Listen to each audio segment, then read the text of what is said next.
You're watching the Eternal Tournament Series.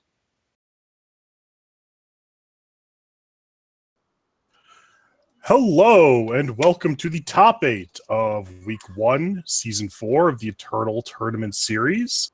I am Truedawn, and as always, I'm joined by my wonderful co-host, LocoPojo. Hey, welcome. We got Bradykin versus Hi There, Armory versus Big Combre. We've seen a little bit out of both of these decks in the previous matchup, so should be an exciting time watching them clash against each other. Yep, it's a pretty standard matchup. Worth noting, all the decks in the top 8 we have currently are individual decks. There are no copies. We have Arcano Plate, Big Combre, Feln Aggro, Elysian Midrange, Burn Queen, Ikaria Gold, Armory, and Combre Aggro. So really diverse top 8, a testament to how creative you can be in Eternal, how successful you can be with whatever deck you want to play. Just a really wide open format. It's always what I like to see, 8 different decks in the top 8. It's a good sign and just a good example of how this game has been balanced over time and how it's been balanced in general. So, yeah, good job at Daro Digital for making a constructed format that has held up for as long as it has and had been diverse for as long as it has. It's like pretty unreasonable, actually. Congrats, guys. You rock. Looking forward to set 2. So we are moving into a game of sort of slow control style deck with weapons versus the big old wonderful Combre that generally goes into the late game with Mystic Ascendance and Ironthorn. Yep, this is a pretty standard big Combre deck. Little deviations, but all the core stuff's still there. Same thing with this Armory deck. These are when you say traditional Armory and big Combre, these are pretty close to the 2 decks you think about with a little deviation. So what normally happens is if the Armory deck can convert its weapons into 2-for-1s, it's going to be challenging for the big Combre deck to win.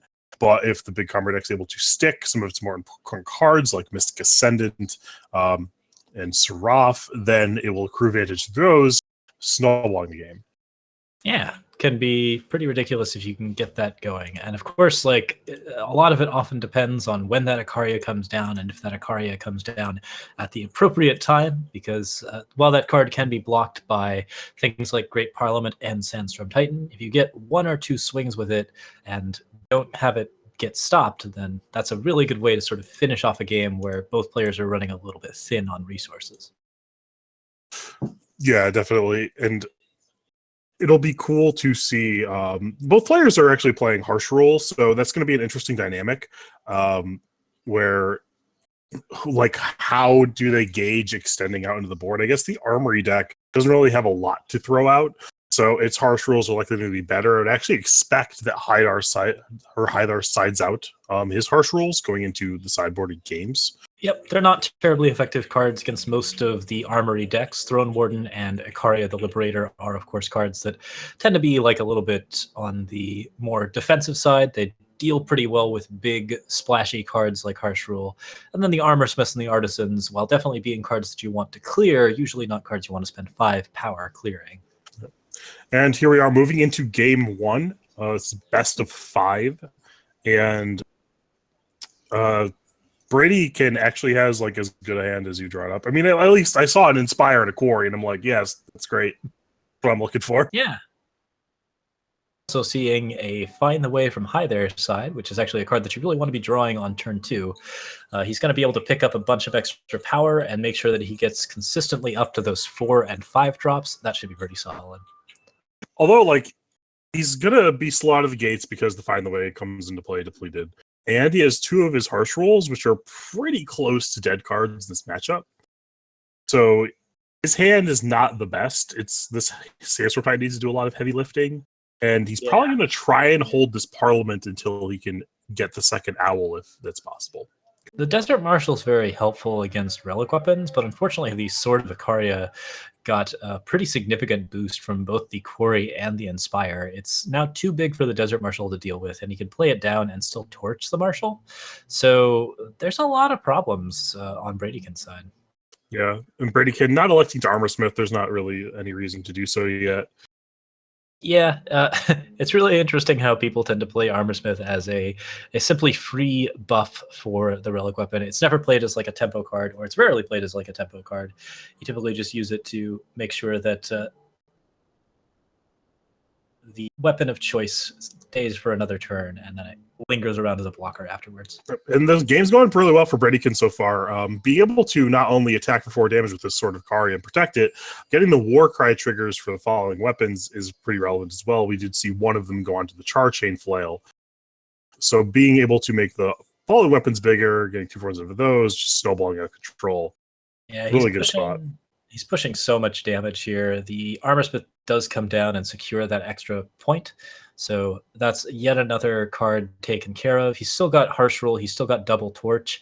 He's going to be able to push pretty consistently into high there every single turn. And this is like one of the big strengths of Sword of Ikaria in the Armory deck, is that it's one of your fastest cards. If you can get it and get enough removal to support it, that's a really good way to spiral out of control very, very quickly. Yep. And we're likely going to see the Desert Marshal at least make an attempt to get in front of this 4-1 weapon, but as we do see, multiple torches are present. Yeah, it's not looking great. Desert Marshal blocks the 4-1, silences the Artisan, most likely. Unless you really, really don't like that Armorsmith, but I think the Artisan's always correct. It's unclear which one's better post Smuggler Stash. Torch happens, and silence there. And unfortunately, no, he does not get to block the sword, but he still manages to at least stall the board a little bit and get himself a little bit more as far as general activity goes. Yep, and we do see the Harsh Roll come down. You don't want to Parliament that turn because you really want to get the second owl out of it. You're only 1 power away from that. That's a way to get back from how behind you are. Yep. You do see that Bradykin has like Harsh Roll and stuff, but you gotta try. Yeah, it's also useful to use that Harsh Rule because you're not going to get that many opportunities. Like most of the time, you're going to be using those units to like do chump blocks, and that's not very good for you in general.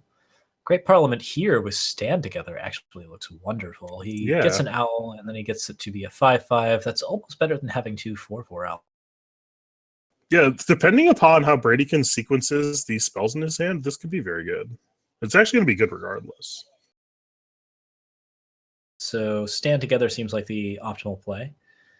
Clearly answers Bradykin and leaves him with a unit that is bigger than the relic weapon, which he can then protect for later.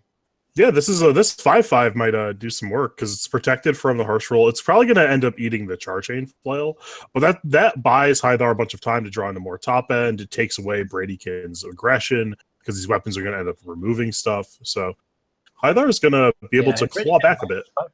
Yeah, he might try for that Harsh Roll again too, because that is a better answer if you have the Char Chain Flail and the Torch. You can actually almost secure lethal with that. So it's going to be tempting to throw that Harsh Roll out. Yeah, it's hard to play around both the Protect and the Stand Together. I do think your Harsh Roll here, and it's going to be a rude awakening for Bradykin if he does pull the trigger.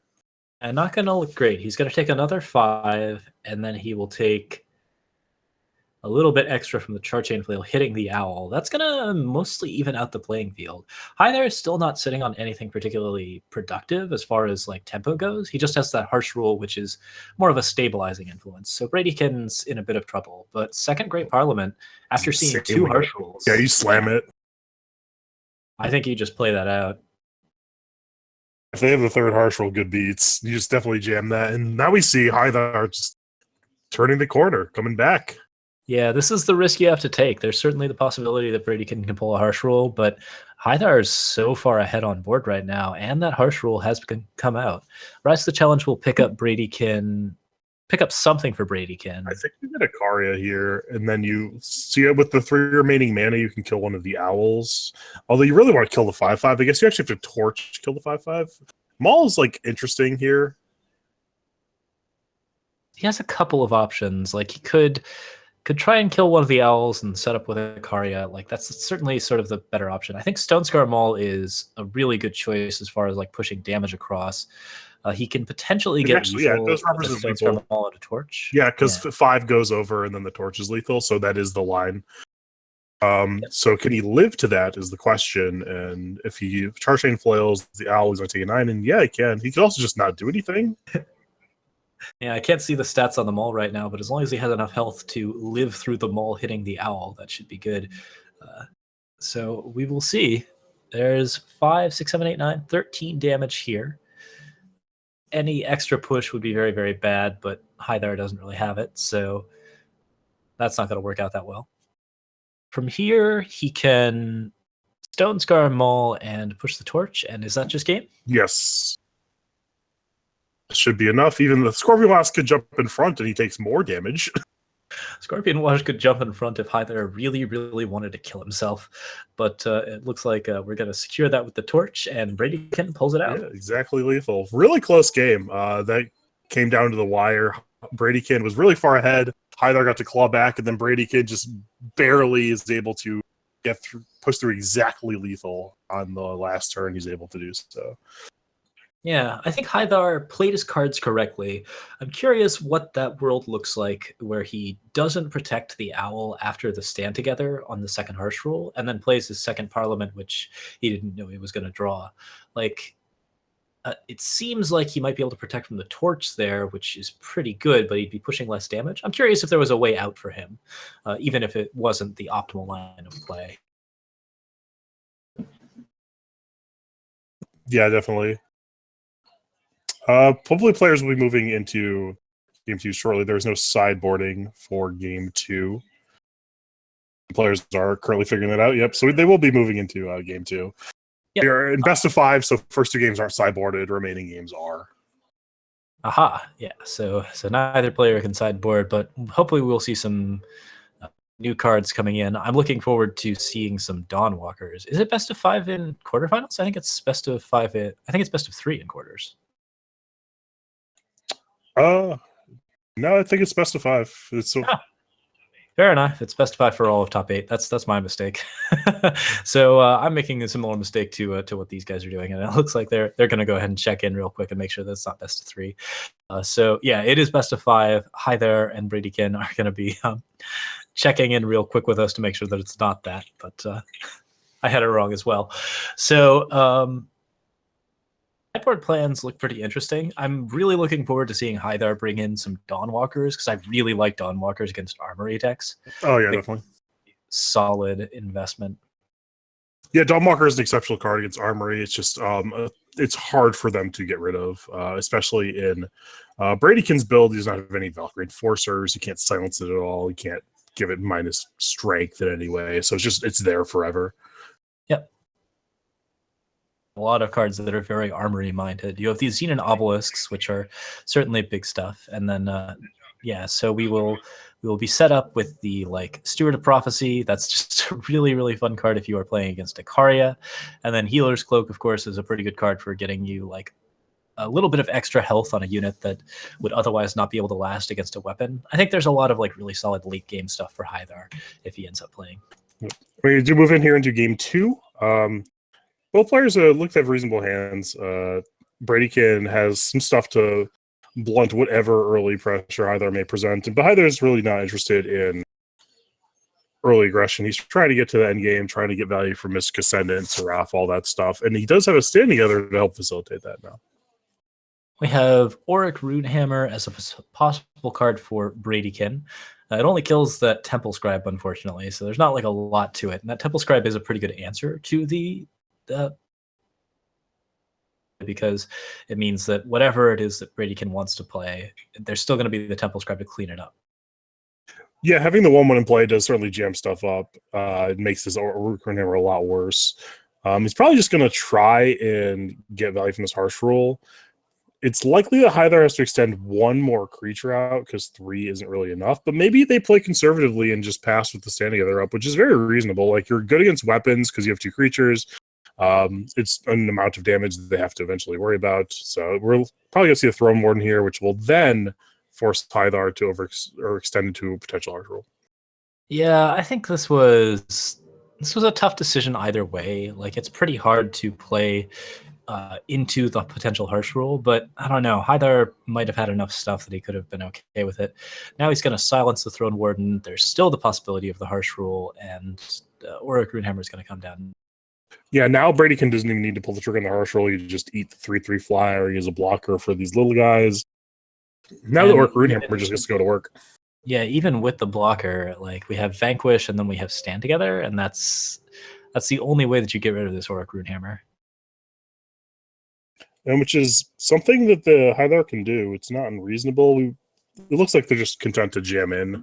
No Stand Together yet, which is certainly reasonable. Yeah, Bradykin can only pick up like the Temple Scribe with this thing, and Desert Marshal still answers the problem. There is a harsh rule, so he's pretty happy with this result. Yeah. It looks like Bradykin is considering that harsh roll to jam him for 4, protect his weapon. It does feel bad. Like getting rid of it's essentially training him for the combo healer because the Temple Scribe doesn't actually count as a card. Yeah, I consider if he wants to just let that come in. Like I think at the moment he's not too concerned with protecting his own stuff because he has the Desert Marshal for an attack. So he doesn't even end up playing as an attacker. And now that Auric Runehammer is most likely to be forfeit unless Bradykin has an answer. It looks like he's just going to be content to let it go, which is fine. He has a stash to get it back. I think he just needs to try and leverage this harsh rule is where he's concerned right now. And I would be surprised to see him not pull the trigger here. You're likely to not get a better one. You know your opponent plays Stand Together. They've been playing very conservatively to this point. It's unlikely this harsh rule gets better than this. Yep, secure the 2-for-1. Get rid of the fairly troublesome blocker is certainly a possibility. Auric Runehammer looks pretty good here too, since it's fairly tempo neutral. There's not enough tempo on the board right now, so Bradykin's just trying to get like a little bit of extra card advantage that way. But I mean, playing a Smuggler Stash for only 2 is pretty equivalent to playing a Harsh Roll for 2, and this one still leaves him bereft on board. So it's going to be hard to see what happens after this. Yeah, Bradykin electing to take the turn off to Smuggler's Stash certainly sets him up better for the future, but now Hythar has like 5 points of power in play. They can just leave them Stand Together. They're not really required to do much of anything. So now it's putting Bradykin on the back foot. If he goes for harsh roll this turn, he's going to get savaged. The Orc Runehammer also isn't great in the face of the Stand Together. Yep. But Hythar is actually going to elect to take down the Stand Together to develop this Find the Way to set up his Mystic Ascent in the following turn, which certainly makes some degree of sense. But now Bradykin actually has a reasonable turn. You might even go for Martial Ironthorn here next turn, since Martial Ironthorn sets up a Stand Together all by itself, and then sets up the Mystic Ascendant for a better combo next turn. So the power coming into play depleted because there's a Find the Way power does disrupt that, unfortunately. Yep, we see a die show out of Bradykin. It gets a decent amount of value, deals damage to Seraph, and then hits Combre Healer for not quite lethal, but secures it with Torch. It's a 2-for-2 exchange, which is pretty reasonable. And now Ironthorn does in fact set up for a Stand Together and give Mystic Ascendant some really big options. Yeah, being able to drawing the undepleted power so he can play the Ironthorn and leave up Stand Together to protect it is big game. Because then he'll likely get to untap with it, then play Mystic Ascendant, draw 2. So he's making some really good forward progress. We'll see what Bradykin elects to do. He has a lot of options to kill this Ironthorn. We will see the Stand Together come down to protect it. Now Bradykin can fire off a harsh roll to kill this 1-for-1, or not really do anything else. He has no other good play. I think that he's probably just going to fire this off. Yeah, the harsh roll seems like a reasonable investment at this point. Mystic Ascendant is too scary, and if you let it come down, that's really where it's going to be. Man, there's a second Mystic Ascendant there. So Hythar's got all of his big stuff. The only risk to Hythar's play thus far is that he's been a little bit wishy-washy between playing conservative and playing aggressively. So he's gotten to this particular point very slowly, which means that Bradykin could still pull it out with a surprise Ikaria. But with the amount of health he's got and the amount of card advantage he's leading by, I think it's looking very solid for Hythar. Yeah. And Bradykin has been forced into a spot where he's had to use these harsh rolls just as 1-for-1s. And like in that case, the Mystic Ascendant replaced itself. So it's been very hard for him to leverage the harsh rolls, which has put Hythar in a very good spot. Yep. Find the Way, picking up more power for Mystic Ascendant to draw cards with. Have Knight Chancellor Seraph getting ready to just play a unit, which is always really, really good advantage against an armory deck. Once you're getting into these like 11 power turns, Big Combre really starts to swing the tide against the armory deck. That Torch is a really good draw. It gives him a pretty clean answer to this Mystic Ascendant. And even he has to keep the 4/5 open in play, which would deter Hythar from playing something like the Seraph we see in hand. And it actually makes Hythar's turn pretty awkward, because you can't really play Seraph into the weapon. Parliament's one away from Additional Owl, so you probably want to play that. Like, we're just going to see, like, play the Find the Way, play Temple Scribe, or Temple Scribe first, see if we get any more business, but... Yeah, getting double owls doesn't seem like that big a deal. Like it's always tough to play Great Parliament when you're like a little bit close, if not completely close, to the final owl there. But I don't know. I think that like that kind of tempo swing is something that Hyther might actually need. He definitely wants to play the Temple Scribe first, since it is going to be owls or nothing here. Yeah, I think you just pass. Like, you're at 30. They only have the weapon. I think you really need to get the third owl. It's going to matter a lot. It's unlikely they have a harsh roll, so they're just going to be 1-for-1ing you with removal and weapons. So having an additional 4/4 body will likely be very relevant. Yeah, everyone's fond of owls. So we've got Throne Warden setting up. That's going to give that Auric Runehammer a lot more sway. Desert Marshal could pop down here just to silence the Runehammer and give a couple more blockers, but I think overall it's mostly going to be about getting the... Yeah, I would expect us to just see Parliament here. The weapon does kill one of the owls, but the rest are able to finish it off, and you have 2 4/4s in the air uncontested. Oh wait, no, we almost did it before you played power. Okay, there it goes. I was gonna say like that seemed like a really easy mistake to make at this point. Like it just, but it didn't end up happening. So good for Hyther. Brady can catch up and gets a sort of Icaria. This can aid another one of these owls, but he is going to protect the owl, which I do like. Just throw the Desert Marshal into the bus. The card doesn't matter a lot. And having these owls get to just go uncontested is probably going to be enough. Yeah, 12 damage in owls. You can't really vanquish this. It's not really going to work to have Starsteel Die Show. There's just not enough good answers to this many. We will see. Yeah, like he can play the sort of Icaria to trade with one, but then he's still dead to the remaining owls. I don't know. It doesn't look like Hyther really wants to play anything else because Harsh Roll is the only out, so he might as well plan against that out. Actually, Brady can Smuggler Stash back the 4/9 or Runehammer, kill an owl, take no damage from it, have 9 armor. Yeah, that's not bad. He will actually end up with a little bit more health than his opponent will have answers to owls. So that's pretty solid. Stabilize a little bit. Yeah, he's going to force Hyther. The weapon does survive at 1 armor off the crackback, so it could potentially kill another owl. This, I would assume, induces Hyther to extend this Wrath or this Mystic Ascendant. Interesting order of operations. Oops. Yeah, so gets the Mystic Ascendant with no draw. That's a pretty big misplay. It does leave the Mystic Ascendant vulnerable to the... yeah, now it dies to the hammer. Although I think the flyer is still more important, but not having the card is relevant. It's possible that Hyther is even baiting Bradykin here. This could be next level. just trying to get Bradykin to attack that Mystic Ascendant because the owls are just clearly going to kill him. But I think it's more likely that was a play error. So we'll see what happens. And we do see the extension of the Valkyrie. I do like this. The Valkyrie is not really going to do anything else. I think you're in a spot where if they have Harsh Roll, it's going to be backbreaking either way. I like playing assuming they don't have it. Bradykin can pick up an extra point of health after killing Ascendant by playing Die Show, but he's out of this game for sure. If he kills the owl and then Die Shows and kills another owl, then he can block with Throne Warden and maybe live for a turn. But it's going to be rough. Yeah, he's not dead. He's tempted by the Valkyrie Enforcer, but that's not actually extra value. You still lose the extra point of health, so secure a little bit of extra health. I like playing the 3/2 because why not? What else is it doing? Gain 2 is as good as that card is getting. Well, but then you see the Parliament off the top from Hyther is... Oh, that's rough. At this point, Bradykin is just trying to draw a Harsh Roll. After that, because Seraph is on the case. Unfortunately, we got a strange drawing a card. That's always a good hit off Seraph. Yeah, that gives it a profitable attack now. Marshall Ironthorn in there.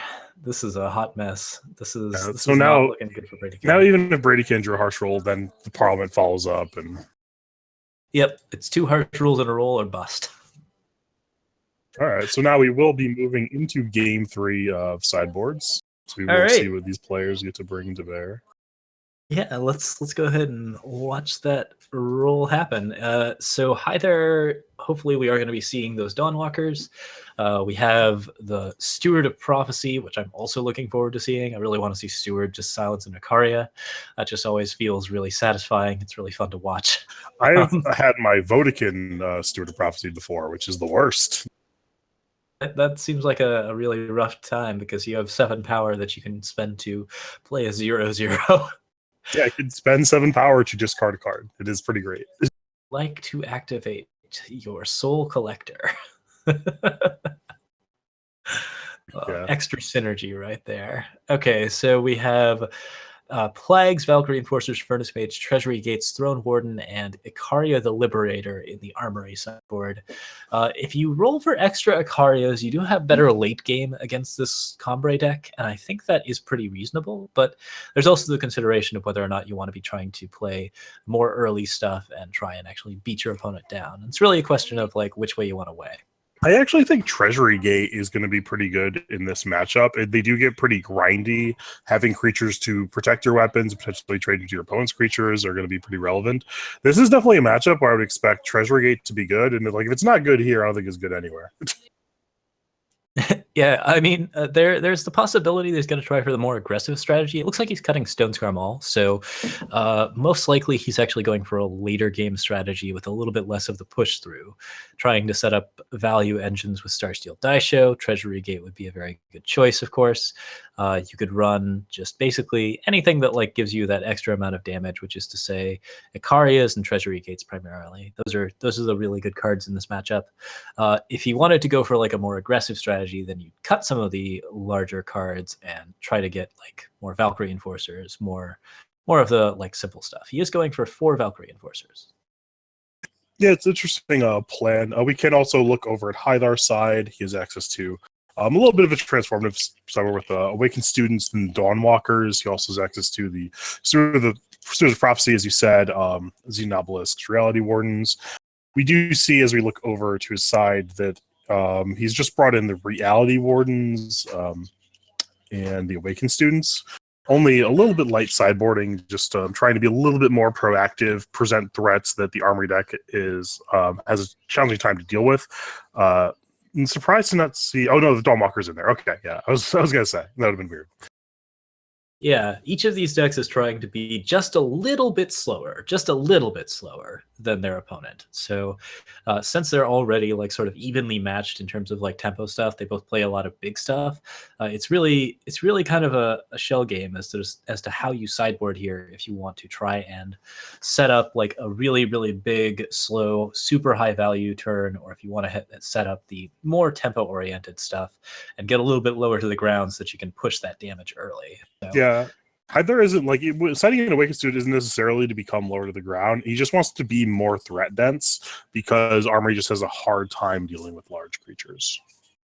And it's pretty exciting to have those Valkyrie, not the Valkyrie, the Dawnwalkers in place, although the Valkyrie Enforcers may end up as a preemptive sideboard against those. I think the Dawnwalkers should prove pretty good in this particular match. Yep, and we will move here into game 3. Players are tied at 1-1. And both players have reasonable hands. Bradykin has Inspire into Armorsmith. And this is actually a spot where I have waited on the Inspire because I want the weapon to get pumped before I draw it. So I'd like to not draw the weapon. It like makes your mana awkward, but if you're not doing anything anyway. Fine. We have the Find the Way here to set up a little bit of power for Hythar. Hythar is definitely going to get all of the power that he needs for this hand. So looking okay on that front. We do have the early Rakano Artisan, which is definitely pretty solid for Bradykin. Yeah, just playing the Artisan early does have the Rise to the Challenge to now look through all of the freshly pumped weapons, choose what he wants. Orc Runehammer going to 5/2 is good, but you really want to get it up to 6. That's the number that kills everything. Right now, Titan is still problematic, But he does have the Torch in hand to potentially augment the damage on the Runehammer, also the Vanquish. Yep. You could always Auric Runehammer Torch the Sandstorm Titan, or you could just push here and block with the 2/1 and get yourself a free Seraph. That seems reasonable. You definitely want to block and let damage happen first, though. Okay, he selects to not do it. It's fine. And then we will see the Sandstorm Titan. And now Bradykin actually has an interesting decision between Vanquish and Stand Together. He does have the chump blocker for the Titan, so he can mitigate the damage he's taking and use his mana more efficiently, but he elects to just use the Vanquish and jam in for 2. Yeah, seems like a pretty solid route. He's got the harsh rules available now. Hyvar not sitting on anything that's going to help him against harsh rules, so Bradykin should be able to take control of this game after the Sandstorm. Yeah, the Sandstorm comes down. It's going to give Bradykin a pretty good harsh rule. I can't imagine he passes this up. And then we do see the Runehammer at 6/3 is an excellent follow-up to harsh rule. Any singular card that Hyvar could play isn't going to be big enough, but we do see Bradykin elect to just play the Runehammer, which is certainly odd because he can't protect it from the Seraph on the back end. No, he should be fine. The Seraph only deals 2 damage and Overwhelm, plus the Torch, so the Runehammer does stay on the board for 1 turn. Yeah, but there's just like so many things that like make this go wrong, including the Stand Together that Hyvar just drew. Possible that this doesn't go well, but I feel like when you're playing against a deck with Stand Together, whenever you can like harsh rule and they don't have Stand Together up, you do it, because it's so easy to get blown out by that card. Whenever you're able to get value from the harsh rule, I think you do it. Like, it's very easy to get value from that Runehammer, especially after harsh rule and they only play 1 creature. This harsh rule is going to be much harder to leverage than that leftover Auric Runehammer. So Stand Together protects from the Torch here, but that just means that you have an answer to the Auric Runehammer, which you already had an answer to with Stand Together. I think Hyvar might have misplayed by not using the Stand Together maturely, but altogether, it does end up in a fair trade. So hidden information and all that, it's possible that that could have ended up better for him. But Starsteel Daisho at a 7/5 seems like a pretty appealing choice for Bradykin. Yeah, Akari is the safer play. Akari gets value for attacking. Like, if they have another Titan or an Iron Thorn, it just trades for the Daisho, and then it was okay, but it didn't do a lot. The higher upside, or the more safe play that's going to generally get enough value is the Akari. The real risk here, of course, is him not getting the triple red. He doesn't have the ability to cast Akari just yet. He will get it eventually, so there's no guarantees that he's going to have issues, but we're going to see how this goes. Yep, it's a little bit of an anemic smuggler stash, but it's as good as it gets. It's still good enough, certainly. Getting back to 6/3 is worth a lot. And we do see Hyvar elect to just extend out the Seraph. He does have the Desert Marshal to protect it from potential weapons. Daisho off the top is not bad. It does threaten to kill both of these creatures. The Desert Marshal will break that up a bit, but the Seraph is going to die regardless. Yep. Looks like there's a pretty simple answer here to the Seraph. And Auric Runehammer is still on the board, so as long as he can keep these under control, he's actually going to start getting some serious value. Yeah, it's just that Hyvar is like pretty much out of gas. He's either going to be left with a 2/1 or a 2/5, depending upon what he decides here. And then he's still going to be facing down like the weapons. The Auric Runehammer he knows about. He knows that Bradykin rose for something. We know it's Ikaria. So he knows he's facing down a lot, and he doesn't really have much to combat it. Yeah, and that Awakened Student, of course, very torchable. We've got double Recano Artisans here for Bradykin to set up, and that Auric Runehammer is still a very serious threat. It's going to be pushing through even the Mystic Ascendant after it's played, so Hyvar's got a lot of work to do. Seraph isn't bad. He can protect it with his Desert Marshal, and if he draws a power, he can ult it, and if he gets a good hit, maybe that's the path to victory. So he's not out yet, but he's certainly very far behind. Yep. It's kind of a rough sell. Bradykin not able to play the Ikaria just yet. So once that comes down, you really get to see like what the card is that Ikaria buffs. That's going to be sort of the final nail in the coffin, depending on which. I think it's going to come down to if Hyvar draws a power and if he gets a good roll off the Seraph, or I guess he's just content to let Seraph go. Which seems weird because I'm not sure how he went from this point now. Yeah, he would have could hit the Desert power. Marshal Yeah. to attack there and then maybe pushed a little damage with Seraph or gone for the overall setup, but he didn't get his 8th power anyway, so that wouldn't have been a great play for him. Now he has Desert Marshal as defense against Ikaria, which just pops an Aegis and hopefully sets him up for Marshal. I think he's pretty dead. Yeah, it was really weird to let the Seraph die. Like, Hythar is probably going to lose regardless, but the way he wins is by like rolling Ikaria off Seraph or Kuriox or something, or Relance Honor Guard. So like, I think he had to play to stuff like that, given how far behind he was. Yeah. He now has a block for the Auric Runehammer, which does put him in a decent position. It certainly seems, because but he I think assumed it's- that the Rise target was Ikaria, and that's why he didn't do this. He set up the way to kill Ikaria, but if you kill Ikaria, you find yourself in this position. double attacks plus harsh rule ends the game, unless there's a protect in Hythar's hand, which I don't think you planned for. I think Bradykin's just going to go for it. You even get Face, to harsh rule face. the 7/7 Armorsmith still in hand. It still only is. So Bradykin will go up to 1. We will see if players want to reevaluate sideboards. Yeah. But you saw that was from the side of Big Comrade, the game just boils down to, can you protect Mystic Ascendant? Can you protect Seraph? Can you get value from these high impact cards? And in that game, Hythar was not able to, so the Bradykin was able to go over the top of the weapons. Yeah, we will see if goes a little better for the Combre deck next time. I think we probably want to see it go to a 5-game stretch, but perhaps the Armory deck can take it in the next round. Bradykin versus Hythar, round 3. It looked like both players pretty content with their sideboards, not really changing a whole lot. Ready to move into game 4. Yeah, round 4. So we have Combre Banner Seat. We have Valkyrie Enforcer. Hythar's looking at a pretty decent curve of stuff here. Valkyrie Enforcer is not amazing early on, but it can be used to silence the Rakano Artisans, which is not a bad play. Obelisk is also pretty good in this matchup. This matchup revolves a lot around creature size. If something is too big for a weapon to kill, that really affects how Bradykin's able to leverage his cards. So Obelisk is good at getting things out of range that may have not otherwise been out of weapon range. So whenever you're able to present more creatures that are bigger than the Armory deck's weapons, usually able to set yourself up in a reasonable spot. Although Bradykin is now artisan twice, so his weapons are not small.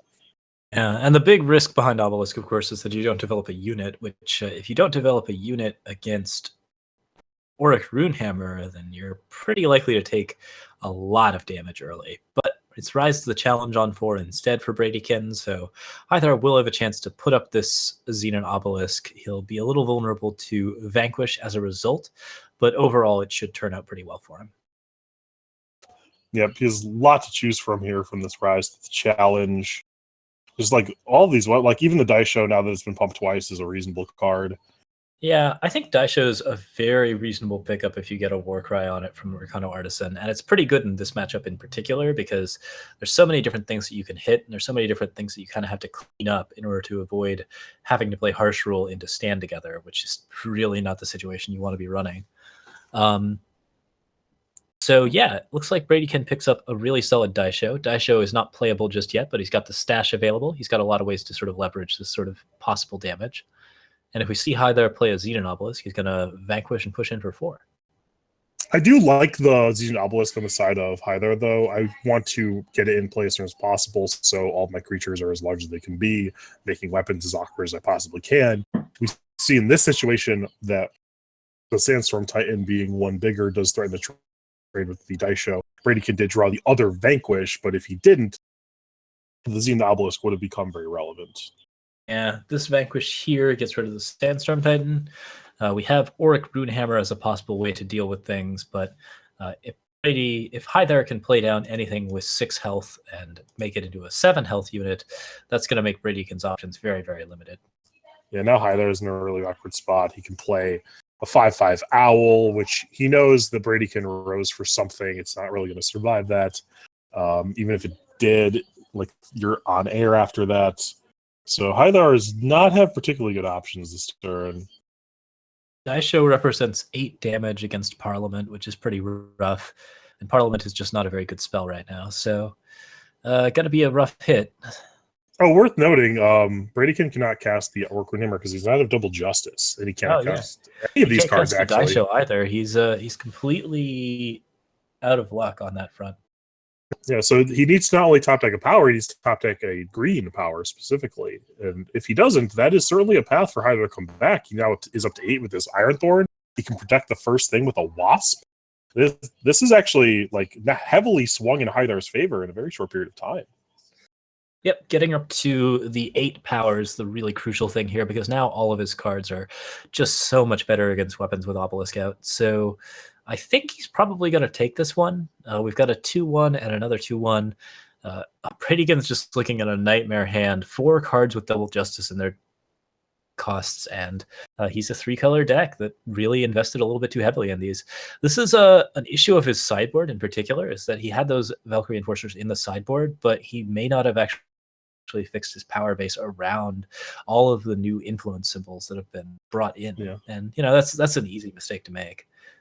Yeah, and I do like Hythar playing up Sroth here. If they have harsh roll good beats, you lose, but I really want them to be dead next turn. All right, the Inspires do happen. Oh, there's the harsh roll, but I don't know. It looks like it's probably not going to be enough. And it was actually super safe to play this Sroth because he didn't have the second Justice, so he wouldn't need to draw on both the second Justice and the harsh roll, which is obviously impossible in one card draw. So, yeah, you think that even he it has up the there. harsh roll, but he's looking for the Justice. Yeah. But, so that is an even game. We're in game 5 now. This one's for all the marbles and for the vaunted semifinalist position. So we're going to go ahead and see who can win out here. Yeah, both players looked over sideboards pretty quick, but seems to largely be still content with what their plans were. And this is the deciding game. They're looking pretty ready to go. I haven't seen if Hythar actually ended up siding in either the Dawnwalkers or the Stewards. Hoping to see those cards, but yeah, looks like he hasn't actually. He did earlier. I don't think he sideboarded them out. Sideboarded them in the first. So. Okay. Awakened Student with the 4 Find the Ways. Hythar's hand is slow and clunky, but it will get up there eventually. Yeah, so is Bradykin's, though. Like, Bradykin's hand is pretty slow as well. Yeah. Like, I think that the main risk here is that he's going to be forced to play that Parliament out pretty quickly. So it's rough to say what he should be playing here. And we'll likely see Find the Way from Hythar, so he can still hit power drops. He gets to play the Awakened Student next turn regardless, and pump it regardless. I feel like you want to play the Awakened Student first because you secure that damage card that Bradykin can play that'll kill the Awakened Student at 2. You're right. At 3. He can you get to hit the power drop anyway because you just find the way and then immediately play the power. Torch comes down, making this all moot, but we'll see Hythar continuing to find the way. He knows where he's going. It's like a miss 3 damage, but it's not too big a deal. So Hythar pushing a little bit further. He's got the Parliament Owls here. That's pretty solid setup. And then, of course, he's got Iron Thorn once he's just floating in power. If Bradykin doesn't make any aggressive overtures, then Hythar can just sort of start really laying down Iron Thorn, setting up for double Parliaments and forcing Bradykin into a more defensive. Yeah, if I'm Hythar, I want both of these Parliaments to be worth multiple Owls. So I would definitely just hold you down. You're not under any pressure. You don't really have an incentive to play anything out yet. Bradykin's going to play this Throne Warden, getting a little bit board presence, but this is the turn that Hythar was going to play Iron Thorn anyway. Iron Thorn, Combra, Healer. You know Iron Thorn's going to die, but then you're set up for Parliaments on your corresponding 2 turns. You could even Parliament for 4 Owls if you really were just completely unafraid of harsh roll. Little bit overkill. If it presented like a 2-turn clock, then which it kind of does. 16? Yeah, look, it does present a 2-turn clock, but that's assuming no interaction, which is unreasonable. Yeah. So we'll likely just see the Parliament we dealt with in whatever fashion, and then the other Parliament come down. Okay, so Enforcer comes down silencing the Iron Thorn. I think that's just because he was planning to play the 3/3 out regardless, so might as well Fair enough. send him Yeah. a message. Hit for 4, Iron Thorn doesn't come back. Ooh, and that's very good. Parliament. That's rough. That makes these owls quite good. That's pretty much the worst swing that you can see at 8 for Bradykin. I don't think even Seraph can really match this kind of level of just aggression against Armory. I think Bradykin's in a lot of trouble here. I can use the Sharshot Flail to deal with one of these. And actually, it does live because of the Armory and the Throne Warden. So he can kill this, chump block with his Valkyrie Enforcer, and then kill the other one. So Yeah. he can deal with the board as presented. But then the board's going to get a little bit bigger every turn. Xenon Obelisk is down, and Xenon Obelisk is fully activated. So now Hythar actually has a lot of the late game advantage that you really want. And now, it'd be interesting whether Hythar elects to play Seraph or Parliament. I probably like. You can. I don't like doing nothing. I think you need to apply more pressure than that. But I think that Parliament is better than Seraph because Seraph just dies to the Charchain Flail, whereas I'd prefer just a random owl to die. You can just wait a couple turns, get to 11, and play Seraph later. Yep, this is a very rough situation for Bradykin. Those Xenon Obelisks are just a really, really strong card here because, in general, like the size advantage of Hythar's deck translates directly into card advantage against Bradykin, and it even forces Bradykin to take a lot of hits to the face just from attacking. He is entirely focused on actually tanking damage from these units. So every point of extra health and every point of extra damage just makes things very, very rough for him. And Iron Thorn's just another threat, another giant thing. It's going to be really hard for Bradykin to deal with. Just to see how far he wants to extend out. And when your opponent's on one card, I think you're okay doing this. Just putting pedal to the metal, saying harsh rule or boss. This also is the added benefit of getting Hythar up to 11 mana. So if there is a harsh rule, he can follow up with Seraph Ultimate. Yep. Looks like it's end game for Bradykin, and Hythar will be moving on to the semifinals. Yeah, good showing there from Hythar. Again, like we talked about a lot, that is a very size-based matchup. If you're able to present creatures that are too big for your opponent's weapons, it's going to be very challenging for them to win. Conversely, if they're able to pump up their weapons big enough to deal with all of your stuff, it's going to be really hard to make any headway. Yep, but a fine show from Bradykin and Hythar, so we're looking forward to seeing Hythar in the semifinals, and congratulations to Bradykin for making it this far. Yeah, good showing by both players. Like to see the two of the stalwarts of the format in Big Cambrai and Armory just still hanging on, and a bunch of new stuff in the format as well. So it's cool to see just the way the format has progressed over time. Yeah, a lot of impressive stuff going on here. We do see a really well-developed Armory deck and a really well-developed Cambrai deck, both staples of the current ranked scene. So yeah, a pretty grand showdown, and looking forward to seeing completely new decks in the quarters. Yep, and it looks like we do not have a backup match. We have results from all of our quarterfinals. We will have Unearthly versus Bemavs and Hythar versus Flash in the next round. But before we move over to that, I would like to talk about our Patreon page for aReNGee Eternal. If you have liked what you've seen to this point, like just the Eternal want to help cultivate the tournament scene, we do have a Patreon page that you can help support us at. There are various goals. When we reach certain thresholds, we add additional content. We've reached a couple of them already. Expanded article content, we already reached that one. So we have articles every day of the week at aReNGee Eternal. With monthly Sunday tournaments, we also reached that one. So more tournaments for people who want to play in them. Next milestones include stuff like guaranteed prize pools for major tournaments, expanded streaming network, World Championship live on location, all that stuff. So if you're interested in expanding the Eternal community, helping us out, put on this show, it would be greatly appreciated. Yeah, definitely come over and throw them a couple of bucks. It definitely helps pay for all of the cool stuff that aReNGee creates, and all of its writers and all of its casters and all of the people here will be very glad. And thank you very much. Yeah. And worth noting, we did reach the gold for Sunday tournaments, but it hasn't started yet. We are scheduling them in the future. So there's not a tournament tomorrow, unfortunately. But that will do it for our quarterfinal round. We will be back for the semis shortly. Don't go anywhere. We will be back very soon. So hopefully see you in a few minutes. You folks.